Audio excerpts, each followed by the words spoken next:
Hi guys, welcome back to my YouTube channel Lakshya medic. मैं हूं first year medical student at Vardhman Mahavir medical college. और आज इस video के थ्रू मैं ज़रूर आपको कुछ ऐसा बताऊंगा। और आपको पता ही है कि इस यूट्यूब चैनल के थ्रू मैं कुछ ना कुछ ऐसा बताने की कोशिश करता हूं जो कि कुछ नया हो और आपकी लाइफ में एक चेंज लाए। तो वीडियो जब ख़त्म होगी तब आप ये ज़रूर बोल पाओगे कि हाँ, आपने इस वीडियो से कुछ नया सीखा। तो मेनली जो स्टडी है उसको इम्प्रूव कैसे करना है वो बेस्ड होता है आपकी एफिशिएंसी पे। बाकी चीज़ें भी बहुत ज़्यादा इंपॉर्टेंट होती हैं, जैसे कि कंसिस्टेंसी हो गया, डिसिप्लिन हो गया और अपनी गलतियों से सीखना हो गया। ये सब भी बहुत ज़्यादा इंपॉर्टेंट होता है, लेकिन इन चीज़ों के बारे में ज़्यादा कुछ बताना नहीं है। You just have to do them. लेकिन एक चीज़ जिससे आप हेड स्टार्ट ले सकते हो, जिससे आप बाकी लोगों से आगे बढ़ सकते हो, हमेशा मैं उसी चीज़ के बारे में बोलता हूँ, वो है एफिशिएंसी। ये वीडियो कौन देख सकता है? ज़रूर नीट एस्पिरेंट्स तो देख ही सकते हैं। बाकी अगर आप नीट एस्पिरेंट नहीं हो, 10th 11th 12th 5th 6th 7th 8th कोई भी क्लास के स्टूडेंट हो, तो आपको इससे बेनिफिट ज़रूर मिलेगा। मैं एक बहुत ज़्यादा पढ़ने वाला स्टूडेंट नहीं था, लेकिन मैंने कुछ चीज़ें सीखी जब मैं 1 साल अकेला रहा था, तो वो आज आपके साथ शेयर करने वाला हूँ। उससे ज़रूर आपकी एफिशिएंसी बढ़ेगी। सबसे पहला पॉइंट, आपको एक ज़ेन मोड में घुसना है। ज़ेन मोड क्या है? जैसे आप पढ़ाई चालू करते हो तो उससे पहले आपका मंकी माइंड हो सकता है। ये हो सकता है कि आप मजाक मस्ती कर रहे हो दोस्तों के साथ में, लेकिन आपको जितने भी टाइम के लिए आप पढ़ रहे हो तब एक सीरियस माइंडसेट में चले जाना है। आपको 1 घंटा लगातार सबसे पहले पढ़ना है, जिससे आप उस ज़ेन मोड में आओगे। आपके माइंड को आपको काम कर लेना। और जैसे आपने किसी मैथ साइंटिस्ट को देखा होगा, कोई भी नेशनल ज्योग्राफिक की डॉक्यूमेंट्री होगी, उसके ऊपर आपको उस टाइप की अपनी वाइब कर लेनी है। तो इससे क्या होगा कि आपका जो माइंड है वो काम हो जाएगा और उससे आपका जो डिसिप्लिन है वो मेंटेन रहेगा। अपने माइंड को आपको नॉन क्रिएटिव साइड जो है उस साइड लेके जाना है। जैसे पहले अगर आप फ़नी थे तो आपको वैसा फ़नी नहीं रहना है। इस टाइम पे आपको एकदम सीरियस हो जाना है। और हाँ, ये आपको सुनने में लगेगा कि मतलब काफ़ी अजीब सी बात है, लेकिन ऐसा होता है सच में। जो नॉन क्रिएटिव लोग होते हैं उनको एक एडवांटेज होता है। जो बचपन से ट्रेंड लोग होते हैं, जो भी देखे होंगे आपने, टॉपर्स टाइप होते हैं, वो काफ़ी ज़्यादा काम होते हैं। और डॉक्टर्स को स्पेशली देखा होगा, बहुत ज़्यादा पढ़ने वाले होते हैं, उनको पूरी लाइफ ही पढ़ना होता है लगभग। तो उनको देखा होगा कैसे वो स्लोली बोलने वाले और एक काम माइंडसेट वाले लोग बन जाते हैं। मेरे को बहुत ज़्यादा अफेक्ट करती थी, क्योंकि मैं एक फ़नी और क्रिएटिव टाइप का बंदा था। और मेरे को जब भी मैं पढ़ाई में करने बैठता था तो दोस्तों के साथ अगर कभी पढ़ने बैठ गया तो हमेशा मेरे दिमाग में यही आता था कि मैं ये जोक बोल दूं या फिर मैं ऐसे फ़नी हो जाऊं, ये सब। लेकिन आपको जैसा मैंने बताया, काम और सीरियस हो जाना है एकदम। बाकियों के बारे में मत सोचो कि वो क्या सोचेंगे, वो तू अचानक से सीरियस कैसे हो गया, ये पर्सनैलिटी डिसऑर्डर है क्या, तेरे को क्या बदल कैसे गया। लेकिन आपको कुछ नहीं सोचना है उनके बारे में। पॉइंट कि आपको कोई भी सूटेबल मेथड, अगर आपको जो भी मतलब सूट करता है वो आपको लगाना है। जैसे कि मेरे को पोमोडोरो और फाइनमैन टेक्निक, इन दोनों का कॉम्बिनेशन बहुत सही लगता था, तो मैं वो लगाता था। तो ऐसे बस आपको पढ़ते नहीं जाना है। ये चीज़ें मैंने काफ़ी बताई और आपने पहले सुनी भी होगी, लेकिन ये काफ़ी ज़्यादा इंपॉर्टेंट है, इसलिए मैंने वापस बता दी। तो जैसे कि पोमोडोरो टेक्निक में अब मैं कुछ नया अपना ऐड कर देता हूँ। वो ये है कि उसमें बोला जाता है कि 25 मिनट आपको पढ़ना है।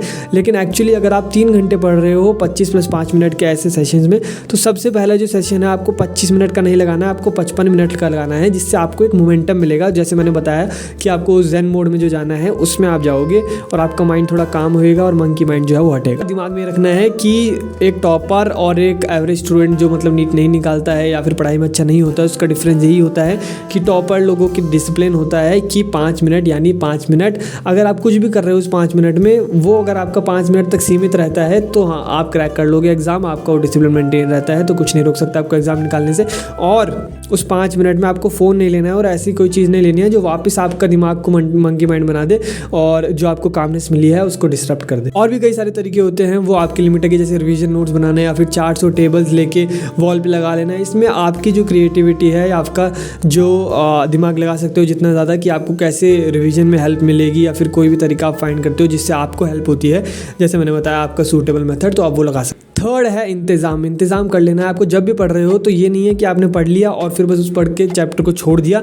आपको हमेशा दिमाग में रखना है कि हाँ, आपने ये चैप्टर पढ़ा है, तो लास्ट मोमेंट के लिए आपको ऐसा इंतज़ाम कर लेना है उस चैप्टर का कि आप उसको अच्छे से रिवाइज़ कर सको। जैसे कोई बायोलॉजी का चैप्टर है तो आप उसके शॉर्ट नोट्स बना लिए, या फिर आपने कुछ भी ऐसा कर लिया जिससे आपका लास्ट में जो एग्ज़ाम से 1 महीने पहले होगा तब के लिए इंतज़ाम हो जाए कि आपने एक चैप्टर कर तो लिया है अभी के लिए, लेकिन बाद के लिए भी प्रिपरेशन आपको करनी है। पहले पहले से ही, जैसे रिवीजन नोट्स बनाना या फिर कोई गलती है उसको लिखते रहना, तो ये जिसको मैंने एक कॉमन टर्म दे दिया है इंतज़ाम, वो आपको कर लेना है कोई भी चैप्टर ख़त्म होने के बाद में हर क्योंकि जो 90% सिलेबस है वो आपका रिवाइज्ड हो तो वो काफ़ी ज़्यादा अच्छा है एज़ कम्पेयर कि आपने पूरा सिलेबस कर लिया हो और अच्छे से रिवीजन नहीं किया हो और लास्ट में आपके पास कोई मटेरियल ना। और ये काफ़ी ज़्यादा आपने सुनी नहीं होगी बात, वो ये है कि खुशी जो आपको मिलेगी, जो ट्रू हैप्पीनेस आपको मिलेगी, वो मेहनत से मिलेगी। भाई ये बात यूथ को बिल्कुल अंडरस्टैंडिंग में नहीं है। खुशी और मज़े में यानी फ़न में एक डिफरेंस होता है। खुशी होती है जो आपको मेहनत करने के बाद मिलेगी, अचीवमेंट करने के बाद में मिलेगी, आपको कांटों पे चलने के बाद में मिलेगी। और फ़न जो होता है वो आपको दोस्तों के साथ घूमने से मिलेगा और वो कोई बुरी बात नहीं है, लेकिन आपको ये दिमाग में डिफरेंट रखना है इसको। कई लोग इसको कंफ्यूज करते हैं खुशी को फ़न से। आप दोस्तों के साथ घूमते हो तो आपको मज़ा आता है और उसमें कोई बुरी बात नहीं है, लेकिन आपको उससे ट्रू हैप्पीनेस नहीं मिलेगी अगर आपके दिमाग में कोई सेट टारगेट नहीं है, कोई सेट मिशन नहीं है जिससे आपको ट्रू हैप्पीनेस मिलती हो, आप अचीवमेंट्स नहीं कर पा रहे हो अपनी ज़िंदगी में, तो आपको बस मतलब मज़े में ही रहोगे और वो मज़े भी आप ढंग से इंजॉय नहीं कर पाओगे अगर आपको ट्रू हैप्पीनेस नहीं मिलती है। खुशी कैसे मिलेगी? आपको प्राउड फील होगा भाई खुद पे कि हाँ अब मैं मेहनत कर रहा हूँ और मेरी लाइफ में स्ट्रेस है तो देखो अब कितनी इंपॉर्टेंट है मेरी लाइफ। फाइनली मैं अब वो बंदा नहीं हूँ जो छपरी था पहले, निब्बा था और जो सोशल मीडिया चलाता रहता था और आप खुद से नज़रें नहीं मिला पाते थे कि यार मैं क्या बंदा हूँ और आपको हमेशा गिल्ट होता था, लेकिन फिर भी आप अपने आप को अंधा कर लेते थे उस फ़न से। जो दोस्तों के साथ घूमना फिरना हो गया या फिर सोशल मीडिया, वो तो एडिक्शन ही हो गया, वो तो फ़न भी नहीं है। तो इस एडिक्शन से या फ़न से आप अपने आप को अंधा कर लेते हो, ट्रू हैप्पीनेस को सीख नहीं करते हो, बजाय आप जो फ़न है उसको चेस करने लग जाते हो और इन दोनों चीज़ों को कंफ्यूज करते हो। तो इसलिए दिमाग में रखना है कि हैप्पीनेस किससे मिलेगी? एक चीज़ से, वो है मेहनत करना, और अचीवमेंट लोगे आप ज़िंदगी में उससे आपको मिलेगी। तो इसलिए मेहनत करना लाइफ में बहुत ज़्यादा ज़रूरी है। आपको बहुत बेकार लगेगा और शायद चुभेगी भी बात, क्योंकि बाकी लोग शायद आपको कंफर्ट जोन में रखें और ये बोले कि नहीं यार लाइफ थोड़ी इंजॉय करनी चाहिए। हाँ भाई इंजॉय करनी चाहिए, लेकिन उसके लिए ही तो पैसा चाहिए और उसके लिए ही तो मेहनत करनी है। लास्ट पॉइंट जो कि बहुत ज़्यादा इंपॉर्टेंट है और लगभग वीडियो अब ख़त्म होने वाली है, मैं बहुत कम टाइम लूँगा आपका, वो है कि आपको एक हायर पर्पस लेना है। आप बस अपने आप पे कन्फाइंड मत रहो। ये मत सोचो कि यार सिर्फ मेरे को डॉक्टर बनना है, मेरी प्राइड और मेरी खुशी। अगर आप सिर्फ खुद के बारे में सोचते रहोगे तो यार इतनी ज़्यादा वो जैसे मैंने बताया आप ट्रू हैप्पीनेस जो है उससे हासिल नहीं कर पाओगे। तो अगर आप कुछ भी कर रहे हो, आप जो नीट निकाल रहे हो, तो तुमने पूछा है अपने आप से कि तुम ये जो कर रहे हो सब ये कर भी क्यों रहे हो? कि तुम रैट रेस में बस भागे जा रहे हो, इधर देखा उधर देखा सब भाग रहे हैं तो मैं भी तेज़ भागूँ और लास्ट में क्या ट्रॉफी है वो पता ही नहीं है तुम्हें। तुमने पूछा है अपने आप से कि ये सब जो तुम कर रहे हो, क्या तुम सोशल मीडिया का एडिक्शन जो छोड़ रहे हो अभी किस चीज़ के लिए छोड़ रहे हो? ताकि बाद में पैसे का एडिक्शन पाल पाओ, या फिर खुद की कि मैं डॉक्टर हूँ और वाइट कोट का जो ईगो है तुम्हारा उसका एडिक्शन पाल पाओ? एक एडिक्शन को छोड़ के तुम बाद में 4 एडिक्शन को पालना चाहते हो, ये क्या सही लगता है तुम्हें? और या फिर तुम खुद की ईगो को सेटिस्फाई करना चाहते हो और अपने रिश्तेदारों को नीचा दिखाना चाहते हो, बाकी लोगों को दिखाना चाहते हो कि वो मैं डॉक्टर बन गया ये सब। तो इसलिए पूछ लो अपने आप से कि तुम ये सब जो कर रहे हो क्यों कर रहे हो? और अगर मेरे से पूछोगे कि मैं क्यों कर रहा हूँ और तुम्हें क्यों करना चाहिए, वो है देश के लिए, कि तुम एक अच्छे सिटीज़न बनो, तुम्हें खुद पे प्राउड फील हो कि हाँ यार हम पढ़े लिखे लोग हैं, हम कोई ऐसा पहले जो मैं निब्बा था वो नहीं हूँ, मैं कुछ इम्पोर्टेंस रखता हूँ। और ये जो ग्रोथ है इंडिया की as a super power emerge होना, या फिर और साथ में जो इंडिया की ग्रोथ हो रही है, इंडिया में जो चेंज आ रहा है, उसमें तुम्हें कंट्रीब्यूशन रखना है, तुम्हें इसका एक एजुकेटेड सिटीज़न बनना है। अब तुम खुद सोचो क्या तुम खुश होगे जब तुम खुद एक मतलब गवार टाइप बंदे हो जिसको कोई नॉलेज नहीं है, जो कुछ मेहनत नहीं करता है, बस सिर्फ पापा की पैसे पे पहले ज़िंदगी निकाल ली बोल के हाँ मज़े मज़े, और फिर बाद में पूरी ज़िंदगी पछता रहे हो। कभी आंखें नहीं मिला पाओगे भैया ऐसे अपने आप से। आंखें तभी मिला पाओगे जब मेहनत करी होगी और खुद पे प्राउड फील होगा। और साथ ही साथ में जो इंडिया की महानता थी, जो भारत की महानता थी, उसको रीस्टैब्लिश करने में और वापस इंडिया को as a super power emerge होने में तुम लोग हेल्प कर रहे होगे। तो तुम्हें खुद पे प्राउड फील नहीं आता कि यार सोचो कि तुम खुद के नेशन के लिए इतना सब कुछ कर रहे हो जो कर रहे हो। तो ये है तुम्हारा पर्पस भाई, ये बाकी लोगों को नीचा दिखाना ये वो नहीं करना। तुम मज़े करते करते बस पढ़ाई करते जाओ और ये दिमाग में रखो कि ये सब तुम क्यों कर रहे हो, देश के लिए कर रहे हो, खुद को प्राउड फील कराने के लिए कर रहे हो, अपने माँ बाप के लिए कर रहे हो। और तुम एक ऐसा एग्ज़ाम निकालना चाहते हो जिसको पूरी दुनिया में मतलब पूरे इंडिया में रिकॉग्नाइज़ किया जाता है। तो तुम्हें खुद सोचो कि टॉप स्टूडेंट्स में होने में इंडिया में तुम्हें कितना ज़्यादा प्राउड फील होगा, तुम्हारे माँ बाप को कितना ज़्यादा प्राउड फील होगा। और एक लाइफ मिली है, कि तुम कैसे निकालना चाहते हो इसको, बस ऐसे बोल के कि यार मैं तो मज़े करना चाहता हूँ दोस्तों के साथ में, कि सच में मेहनत करना चाहते हो और ख़ुद को देखना चाहते हो, खुद को अच्छे से परसीव करना चाहते हो कि हाँ तुम भी एक प्राइड वाले एक सॉलिड बंदे हो, खोखले बंदे नहीं हो। ये तुम्हारी चॉइस है।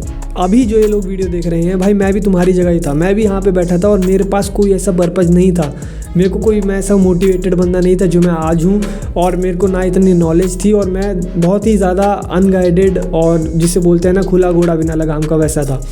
लेकिन जिस दिन से मेहनत करी, जिस दिन से मैंने खुद को परसीव किया, पहले बस दोस्तों के साथ मज़े मज़े करना और ये फ़नी वनी इधर जोक उधर जोक ये करता रहता था, लेकिन मेरा खुद का कोई ज़मीर नहीं था। जब भी अकेला होता था, जब मुझे खुद पता रहता था कि हाँ यार मैं क्या चीज़ हूँ, और अब मैं बहुत डिफरेंटली परसीव करता हूँ अपने आप को कि मैं क्या हूँ। तो इसलिए तुम्हारी चॉइस है कि भाई एक लाइफ मिली है, तो ये तुम ज़िंदगी ना मिलेगी दोबारा, ऐसी चीज़ें देख के तुम बस ज़िंदगी बिता देना चाहते हो ये करके कि मैं दोस्तों के साथ घूमूंगा, ये वो भी कर लेना भाई, लेकिन वो करने के लिए भी तो पैसा चाहिए, उसी के लिए तो तुम्हें पैसे कमाने हैं, उसी के लिए तो मेहनत करनी है। और वो भी करोगे साइड बाय साइड, जब तक तुम्हारे दोस्त सक्सेसफुल नहीं होंगे, जब तक तुमने कुछ अचीव नहीं किया होगा, तब तक क्या तुम्हें सच में वो करने में मज़ा आएगा। तो इसलिए एक लाइफ को एडिक्शंस में गंवाना चाहते हो या फिर हार्ड वर्क करना चाहते हो जिससे तुम्हें सेटिस्फैक्शन मिलेगा, तुम्हें काम बंदे होंगे, और जिसको कोई भी आके बोले कि ये तूने क्या किया लाइफ में, तो तुम्हें ऐसा नहीं होगा कि तुम्हें गुस्सा आ गया, तुम्हें खुद से पता होगा अंदर कि हाँ तुमने क्या किया है, तुम्हें जवाब देने की ज़रूरत नहीं पड़ेगी,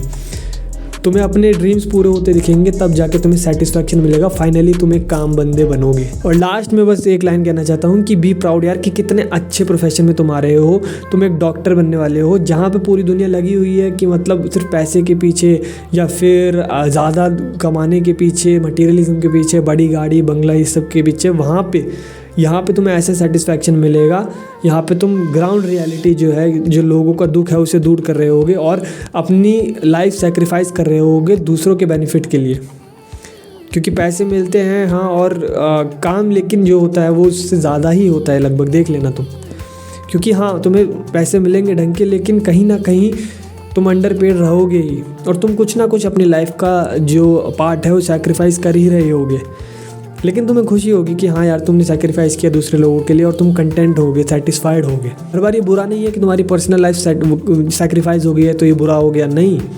अगर तुम पर्सनल लाइफ थोड़ी बहुत सैक्रिफाइस कर भी रहे हो और तुम ऐसे प्रोफेशन में आ रहे हो जिसका बेस है ह्यूमैनिटी, तो देखना भाई तुम्हें खुद से अंदर से तुम्हारी जो सोल है उससे खुशी मिलेगी। बाकी अब मैंने इतनी सारी बातें बताई तो इससे आपको शायद एक डिफरेंट पर्सपेक्टिव मिला हो, इसलिए अगर आपको ये वीडियो अच्छी लगी हो तो यार ज़रूर इसको लाइक करना। अगर देखो तुम्हें सच बता रहा हूँ अच्छी तो लगी होगी तुम्हें, तो इसलिए लाइक कर देना वीडियो को, और कमेंट करना कि कौन सी बात तुम्हें सबसे अच्छी लगी, और अपना कोई आइडिया हो वो भी बताना ज़रूर। सब्सक्राइब तो कर ही लिया होगा तुमने, तो मिलते हैं अगली वीडियो में, तब तक के लिए take care and thanks for watching.